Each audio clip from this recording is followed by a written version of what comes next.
नमस्कार, आप देख रहे हैं न्यूज 18 राजस्थान। आपके साथ मैं हूं आसिफ। सीधा रुख करते हैं लूनी की तरफ, जहां सीएम अशोक गहलोत इस समय खेलों का आगाज कर रहे हैं। अनुदान का 11 करोड़ रुपए का उन्होंने जन सहयोग करवाया है। 11 करोड़ रुपए का बहुत बड़ी बात है, वो साधुवाद के बात है, धन्यवाद की बात है।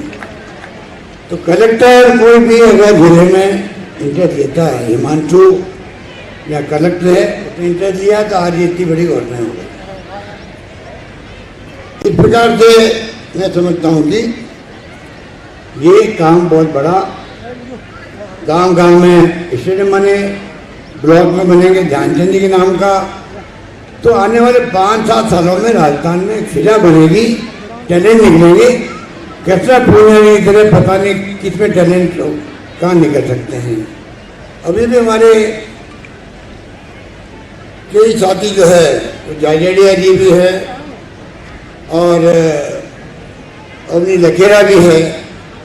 उनको जो अवार्ड मिला है राजस्थान के अंदर पैरा ओलंपिक में मिला है। हमने पैरा ओलंपिक के लिए भी जो सुविधाएं देते हैं हम लोग ओलंपिक के लिए, वो भी हमारे पैरा ओलंपिक के जो साथी हैं उनके लिए भी अपने 25 बीघा जमीन भी और अन्य साथी वो स्थापित कर रखी है। इस प्रकार से मैं समझता हूँ कि बड़े रूप में हम लोग चाहेंगे कि खिलाड़ियों को पूरा प्रोत्साहन मिले, खिलाड़ियों को कमी नहीं रहे आगे बढ़ने के लिए। इसी प्रकार की सोच सब राज्य सरकारें कर रही होगी, करने को प्रयास कर रही होगी। और करेंगे तो वो दिन भी आएगा कभी न कभी जब हमारे देश के खिलाड़ी भी, नौजवान भी ओलंपिक में भी, कॉमनवेल्थ में भी, एशियाड में भी, अंतर्राष्ट्रीय खेलों के अंदर भी, राष्ट्रीय खेलों के अंदर भी गोल्ड मेडल लाएंगे, कामयाब होंगे। ये हमारी शुभकामनाएं हैं। कुछ बातें मुझे कही गई है। मैं समझता हूँ कि डूंगरपुर में आर्चरी एकेडमी बनाई, जैसलमेर में हैंडबॉल एकेडमी की शुरुआत हुई है। अभी आपको कैसा पूरे ने बता दिया कि यहाँ जो फिलियर कॉलेज है यहाँ पर एयरपोर्ट के पास में, वहाँ हम इंस्टीट्यूट बना रहे हैं बहुत बड़ी। 15 करोड़ यहाँ पे दिए, अभी 15 करोड़ दिए हैं अभी। तो करीब लगभग 30-40 करोड़ रुपये लगेंगे राजस्थान जोधपुर के अंदर। विभिन्न जगह पर जो खेल के इंफ्रास्ट्रक्चर है उसको मजबूत करने के लिए सरकार कोई भी धन की कमी नहीं आने दी जाएगी जोधपुर के अंदर। ये मैं आपको निवेदन करना चाहता हूँ। अभी लखेरा स्वर्ण पदक और कांस्य पदक प्राप्त किया इसने, कृष्ण नागर ने स्वर्ण पदक प्राप्त किया, देवेंद्र झाझड़िया ने रजत पदक प्राप्त किया और सुंदर गुर्जर ने कांस्य पदक जीता है। इस प्रकार से जो माहौल बन रहा है धीरे धीरे, ये 4 करोड़ 3 करोड़ देवेंद्र झाझड़िया के 2 करोड़, सुंदर गुर्जर को 1 करोड़ भेज दिया ये सम्मान राशि। तो कहने का मतलब ये है, अभी कॉमनवेल्थ में अभी गेम हुए थे, वहाँ पर राजस्थान पुलिस में कार्यरत जो पूजा सिंह आ गए उतने कुश्ती में कांस्य पदक जीता। इसलिए हम लोग आउट ऑफ टर्न नौकरी 2% उनके लिए रिजर्वेशन, खिलाड़ियों के लिए रिवार्ड की राशि अलग है और 25 बीघा जमीन निःशुल्क अलग है। इस प्रकार से खिलाड़ियों को प्रोत्साहन देने में सरकार कोई कसर नहीं छोड़ेगी। ये मैं आपको निवेदन करना चाहता हूँ। ये ऐसे मैच जो शुरू किए गए हैं, मैं चाहूँगा कि शहरों के अंदर की मांग की गई, शहरों में मैच होने चाहिए। अभी पिछले साल अशोक चावला जी ने स्टेट लेवल के मैच ऐसे मैंने खेल का आगे करा था, स्टेट लेवल का कर रहा था, बहुत ही शानदार। मैं खुद गया था वहाँ SMS के अंदर। तो हमने तय किया कि अभी जब जनवरी के अंदर स्टेट मैच होंगे, उसके साथ साथ में पूरे राजस्थान के जो नगर पालिका, नगर परिषद के क्षेत्र हैं, उन सब जगह पर जैसे ग्रामीण ओलंपिक हो रहे हैं, उसी ढंग के ओलंपिक जो है शहरों के लिए भी आयोजित किए जाएंगे। ये मैं घोषणा करना चाहता हूँ। दूसरा ये जो मैच है ग्रामीण ओलंपिक का, इसको हम हर साल करवाएंगे, हर साल करवाएंगे। जिससे कि प्रतिभाओं को, खिलाड़ियों को वो दिन का इंतजार रहे कि पुणे हमें कब खेलना है, और साल भर तक प्रैक्टिस करने की उनकी फिर हैबिट बढ़ जाएगी। खाली एक बार ग्रामीण ओलंपिक हो गए सब भूल गए, कोई फायदा नहीं उसका। हम चाहते हैं कि एक बार ओलंपिक जब हुए, ग्रामीण ओलंपिक।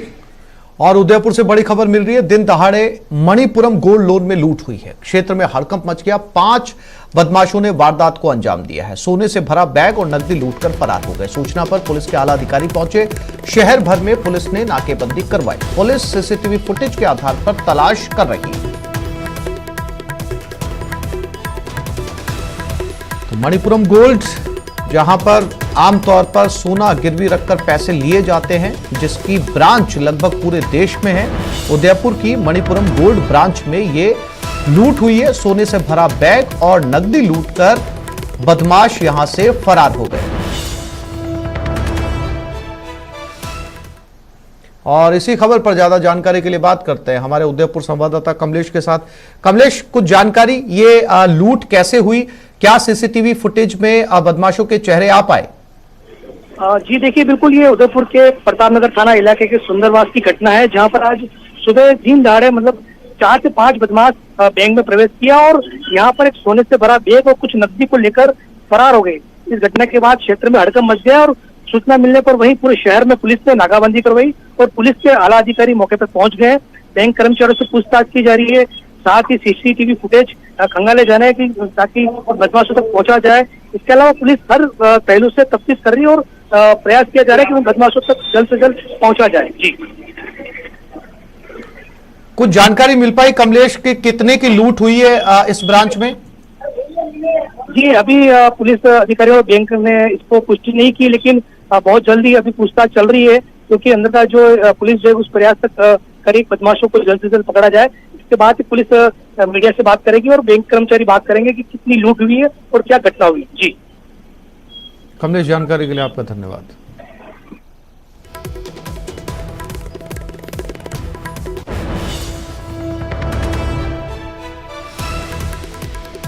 तो उदयपुर में मणिपुरम गोल्ड ब्रांच में सोने से भरा बैग और नकदी लूटकर फरार हुए हैं।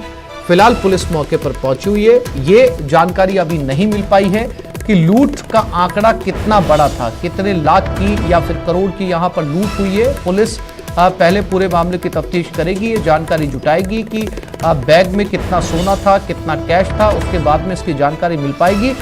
फिलहाल सीसीटीवी फुटेज तलाशे जा रहे हैं और उन रास्तों के भी सीसीटीवी फुटेज पुलिस तलाशने की कोशिश करेगी जहां से लुटेरे आए थे। फिलहाल इलाके में सनसनी और लुटेरे अभी फरार है। पुलिस के हाथ खाली हैं, लेकिन पुलिस को उम्मीद है कि जल्दी लुटेरों को पकड़ लिया जाएगा। 5 बदमाश यहां पर घुसे थे जिन्होंने इस लूट की वारदात को अंजाम दिया है। आमतौर पर इस तरह की ब्रांच के अंदर लोगों का सोना होता है, बड़ी तादाद में सोना यहां पर रखा होता है। लोग यहां पर सोने पर लोन लेते हैं और इसी के चलते यहां पर इस लूट की वारदात को अंजाम दिया गया। और सीकर में शिक्षक के तबादलों का विरोध, ग्रामीण और बच्चों ने स्कूल पर ताला लगा दिया। बाजोर के स्कूल को ग्रामीणों ने तालेबंदी कर दी। शिक्षक भंवर दान के तबादले का विरोध किया जा रहा है। तो सीकर के एक गांव में बच्चों का विरोध, ग्रामीणों का विरोध, क्योंकि वो नहीं चाहते कि शिक्षक का तबादला किया जाए और इसी के चलते स्कूल पर ताला लगाया गया है। देश भर में इस तरह की कई घटनाएं और खबरें सामने आ रही है जहां पर स्कूल में टीचर्स के तबादले हुए और गांव वालों ने स्कूल पर तालेबंदी की है। ये तस्वीरें बाजोर गांव की, जहां पर सभी बच्चे अपना स्कूल बैग साइड में रखकर ताला लगाकर गेट पर खड़े हैं।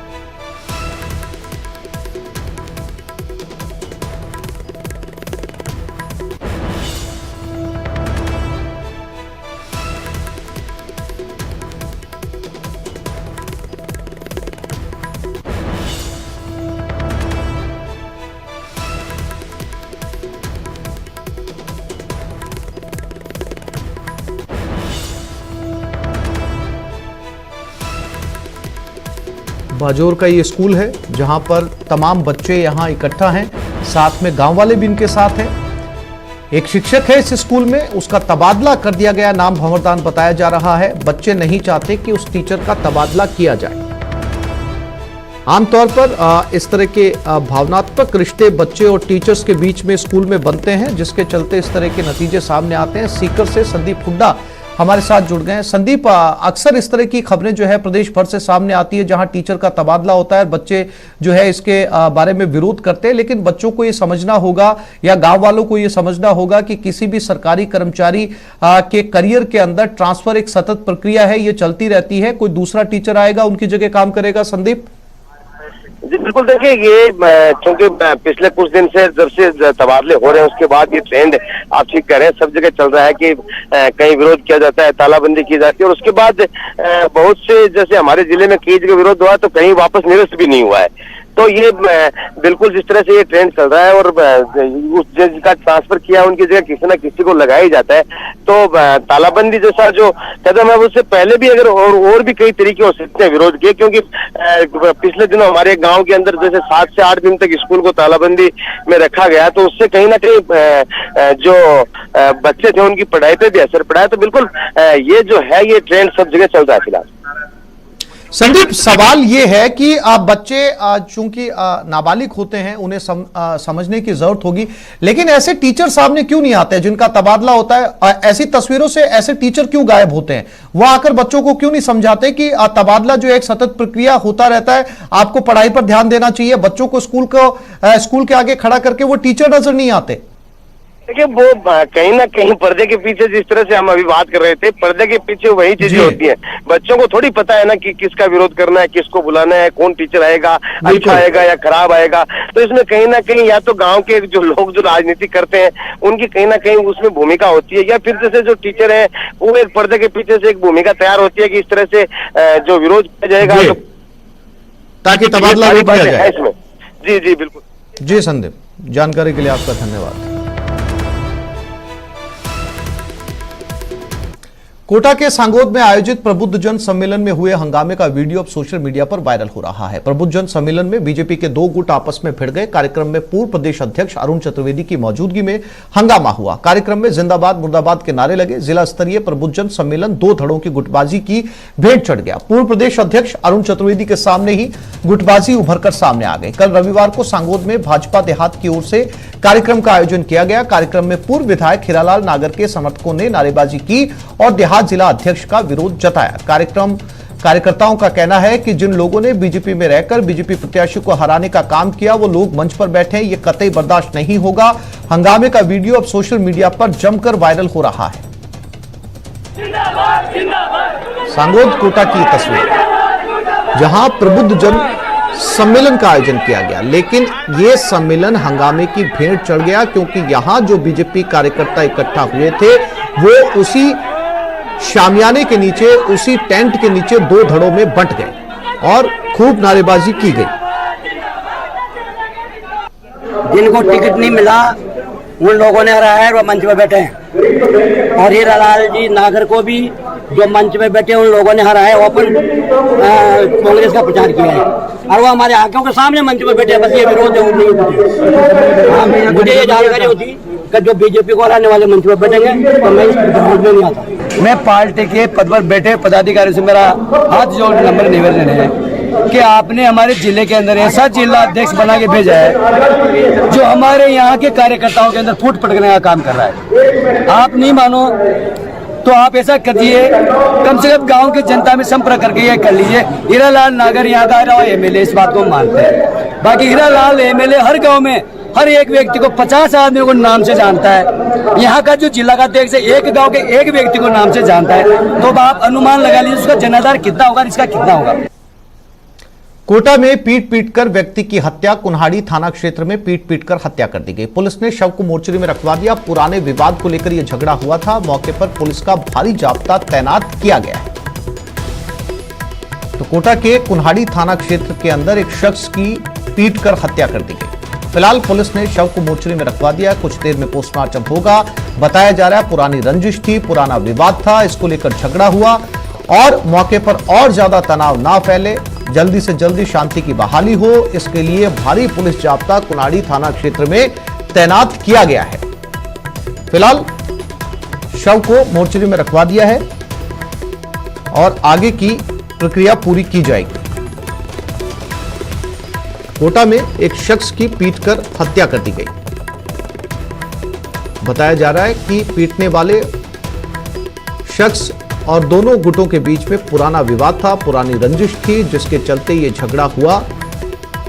फिलहाल पुलिस मौके पर पहुंच गई है और खासी तादाद में वहां पर पुलिस जमा है ताकि इलाके में ज्यादा तनाव ना फैले। पुलिस ने शव को मोर्चरी तक भिजवा दिया है, आगे पोस्टमार्टम की कार्रवाई।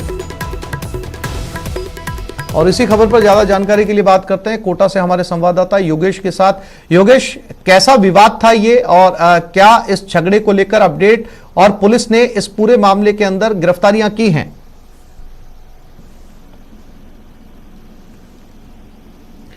योगेश, आवाज मिल रही है आपको मेरी? बिल्कुल बिल्कुल बिल्कुल ये हत्या का मामला सामने आया है कुनाड़ी थाने के अंतर्गत। कुनाड़ी थाना इलाका जो है वहां पर ये वारदात हुई है। कोई इस जो व्यक्ति है इससे पुराना विवाद चल रहा था और उसी विवाद के चलते ये पूरा घटनाक्रम जो है वो कुछ लोगों ने एक साथ उसको घेर लिया और मारपीट की गई। मारपीट इतनी ज्यादा हो गई कि जब अस्पताल में उसे भर्ती कराया गया तो उसको डॉक्टर्स ने मृत घोषित कर दिया। योगेश, कुछ जानकारी मिल पाई किस तरह का विवाद था? क्या पुलिस ने कुछ गिरफ्तारियां की हैं? जिन लोगों ने जिन पर हत्या का आरोप है वो पुलिस के हत्थे लगे हैं?